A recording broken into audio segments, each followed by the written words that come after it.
Would you talk about what happened with you and your son and what you experienced? Absolutely. I became pregnant, and I quickly found out I was pregnant with a male child. I was very excited about that. And his father, although he was an Italian-American, was a circumcised Italian-American born in this country, as opposed to his own father, who was of European descent and was not circumcised in Europe. And when our son was born, I went to speak to my obstetrician, who was head of obstetrics at Einstein, and to my then pediatrician, who I had just hired, who was head of pediatrics at Einstein Hospital, a Jewish hospital, and they both said to me, do not circumcise this child. It is completely unnecessary, it is cosmetic, and it's horrible to do to an infant. And I said, I know, but, oh, gee, his father's circumcised, and all the little boys will laugh at him. And I actually remember I was very small-chested in high school, and the girls made fun of me, and I remember that awful feeling, so I said, I don't want him to feel like that. And I had a midwife. She was the only one who would agree to circumcise him, and she said, but I'll only do it if you watch. And I'm only giving him a semi-circumcision, but you have to watch. So, and this really, this is just as if it happened yesterday. They took this little 6-pound peanut, and they strapped him down on a gurney. And he had his little arms and his little legs strapped down, and my son had a very long neck and a very pointy head. So imagine this long, turtle-headed little boy looking up.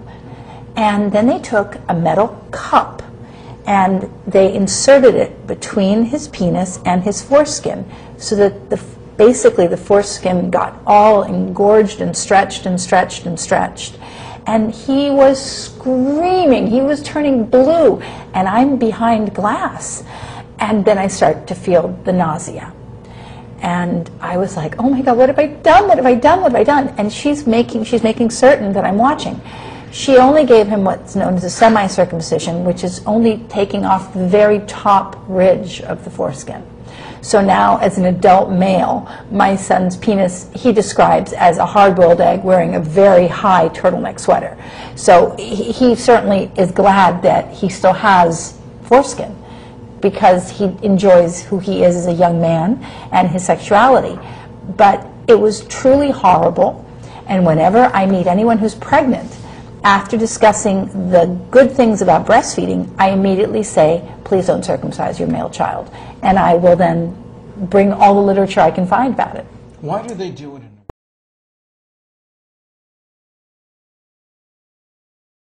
The rate here has dropped from 90 to 55%. We are making a difference. But parents who opt not to circumcise must know that they must tell doctors and healthcare providers to not push back. Remember, I said it's attached like the nail to the nail bed.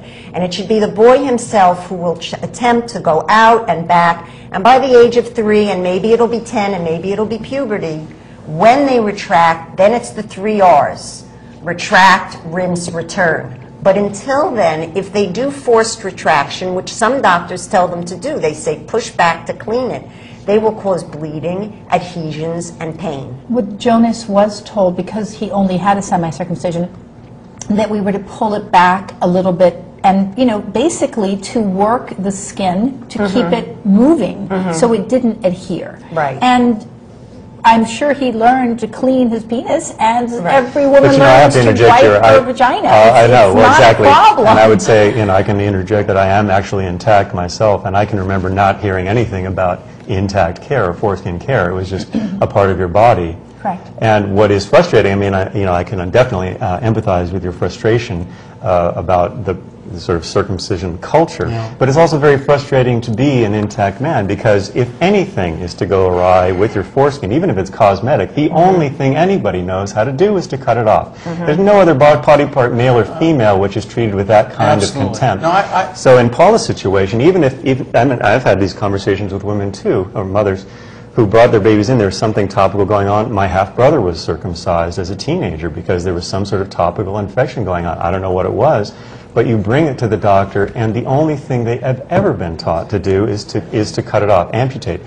There isn't anything like foreskin education. Whereas and this in is Europe, extremely everyone knows what they're doing when it comes to children. Right, but I just feel we should be, I mean, there should be certain outrage about this that's not Oh, really there's expressed. And the thing of it is that that's a take, a healthy part.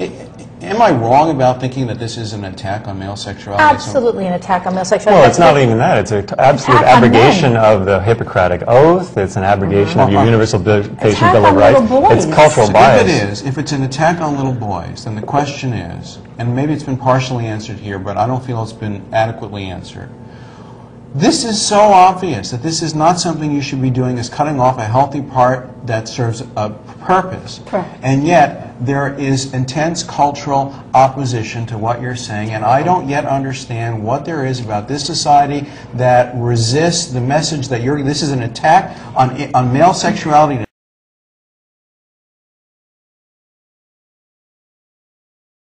It's like, wake up! Wake up! And until people wake up. They need to see a video beforehand. Yes, I They still do. need to see the pictures. They need to know about the botch cases. They need to know about the babies who have died. Dustin Evans in Ohio, who was revisited for a botch, and he died under anesthesia. And they say he died of the anesthesia not because they were giving him another surgery for a botched But circumcision. that's why they don't give children anesthesia. But we were talking about the pain. Mostly, it's because they don't want to give a 2-day-old infant any kind of narcotic. He got general because it was a second Right, but that's what I'm saying. It He was was a asking second why surgery. We have a couple minutes left. Are you still dealing with guilt, or you're past that now? Guilt? Absolutely deal with They guilt. lived with It's it the their first whole lives. abandonment. I have this little thing, and all I have, right? I'm never all he goes has. away. And I send him to the wolves. I send him to the wolves. Okay. That's horrible. And I how do you also- deal with that? I mean, is this something you're dealing with? How do you deal with it? You try to make up for your sins by talking to everyone you know. And I actually talk to young fathers. And when I talk to young fathers, they resist more than women. Women giggle. But men actually get offended. I would like people to know, I must say this, what you can do to help. We now have ads going into American Baby. These are all very costly. We have booths at the American Academy of Pediatrics who allow us to. The obstetricians who do most of the circumcisions, they have a pro-choice booth and a pro-life booth. Every year we are denied access to their conference. And so if you want to be a part of this, and people ask me, with all the problems in the world, why this one? And I say, because this one, when someone like Paula talks to someone in 5 minutes, if they're open-minded, you can make a huge difference in someone's life. So I'm asking you to join us and help. But here's where I think the resistance is coming from, my theory on it. We do live in a world that has as a cultural assumption that this is a man's world where men have power and women are the victims of sex discrimination, and there's nothing more graphic than circumcision being the euphemism for mutilation, to show that this is a society that routinely assaults male sexuality. And I think, it challenges fundamental assumptions about... Do you know, I want to interject something. When Laura and I went to this genital intactivist conference in Washington, we were rooming in a hotel with a bunch of teen wrestlers. And I remember this teenager had a shirt on that said, "Pain is weakness leaving the body." And I think that is, in effect, something has to do with circumcision. I believe that is something of the root, that this is sort of an initiation into what we Being a real consider man. being maleness. Yeah, I guess so. That also needs to be But combated I as well. wanted to say one thing. Until women realize that if you have sex with a man who has a foreskin, sex is better.